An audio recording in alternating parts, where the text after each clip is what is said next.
Michael Burry emergency. An industry insider just revealed what's really behind the shortages at our local supermarkets.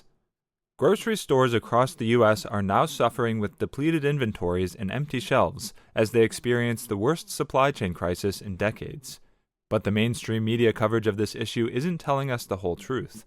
They're trying to convince us that what we've been witnessing at the stores recently is just a temporary disruption that can easily be fixed and that will soon be gone. However, that's not what industry experts have been saying. Today we're going to talk all about what an industry insider just revealed about what's really behind the shortages at our local supermarkets. So watch the video till the end, because today's video is going to be the bomb.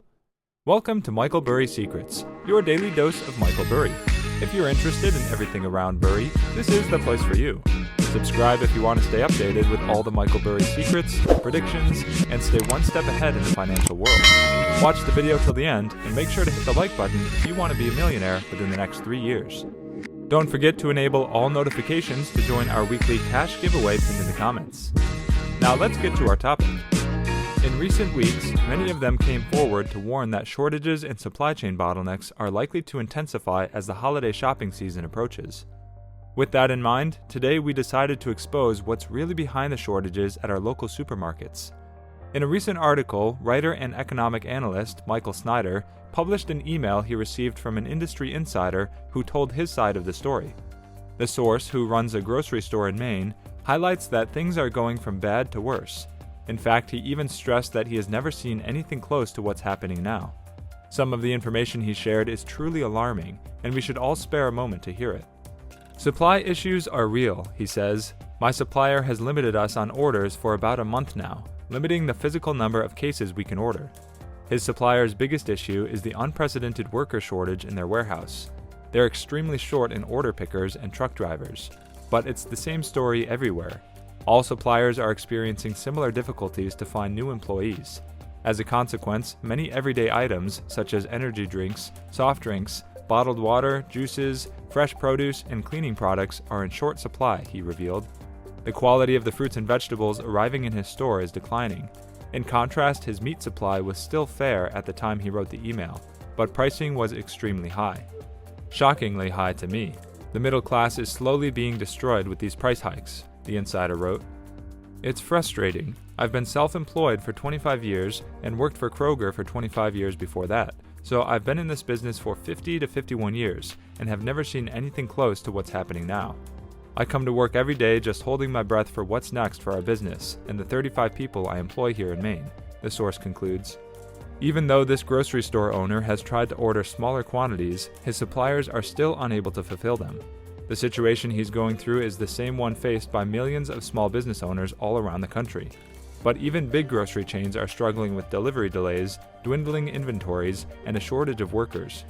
At this moment, supply shortages are widespread, and this is the worst that they've been since the onset of the health crisis.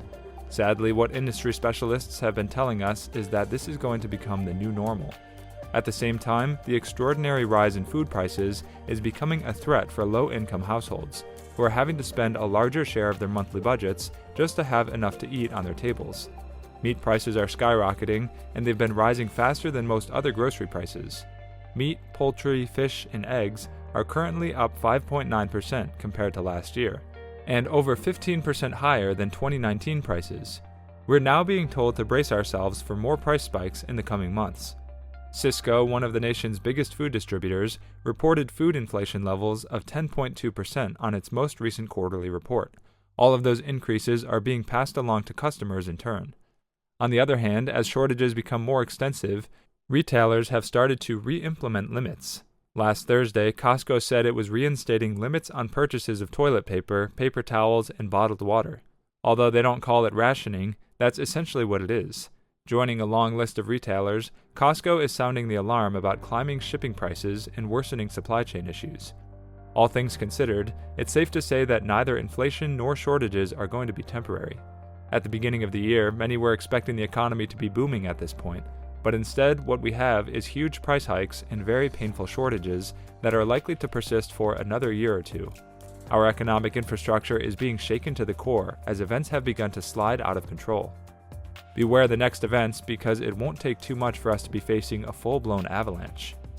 Supply chain issues link back to the beginning of the pandemic in March 2020, when people were hoarding food and paper products. Businesses were closing down indefinitely, and workers were laid off by the thousands. While material and labor shortages are raging, people are still buying more groceries than they did pre-pandemic. In 2019, FMI data shows the average shopper spent about $113.50 a week on groceries, Barker said. In 2020, during the peak of the pandemic, the average shot up to $161. Fewer people were going out to eat, and therefore more were cooking at home. Now the average has leveled off to about $143 per week. Supply chain issues link back to the beginning of the pandemic in March 2020, when people were hoarding food and paper products. Businesses were closing down indefinitely, and workers were laid off by the thousands. While material and labor shortages are rising, people are still buying more groceries than they did pre-pandemic. In 2019, FMI data shows the average shopper spent about $113.50 a week on groceries, Baker said. In 2020, during the peak of the pandemic, the average shot up to $161. Fewer people were going out to eat, and therefore more were cooking at home. Now the average has leveled off to about $143 per week. Bazzarelli has had to adjust prices and take certain dishes, including filet mignon and pork shoulder, off the menu. We're trying to buy top-notch New York strip instead to make up for the lack of other cuts, he said. When it comes to shopping for your personal groceries, Baker suggests buying early. He predicts the food supply chain won't be back to normal until around autumn of 2022. For the holidays, Baker added, plan your menus now. If you see something you'll need for those big dinners, get it now. It might not be there next week. Well, that's it for today's video, guys. Also, we would like to mention that this is not a channel intended specifically to provide financial advice, and we do not ask you to invest in any company. This is merely a channel directed towards bringing educational content to your doorsteps. With that in mind, before you invest in anything, we recommend you do thorough, wide-spectrum research on the topic. And make sure to subscribe and give us a thumbs up. See you next time on Michael Burry Secrets. Bye.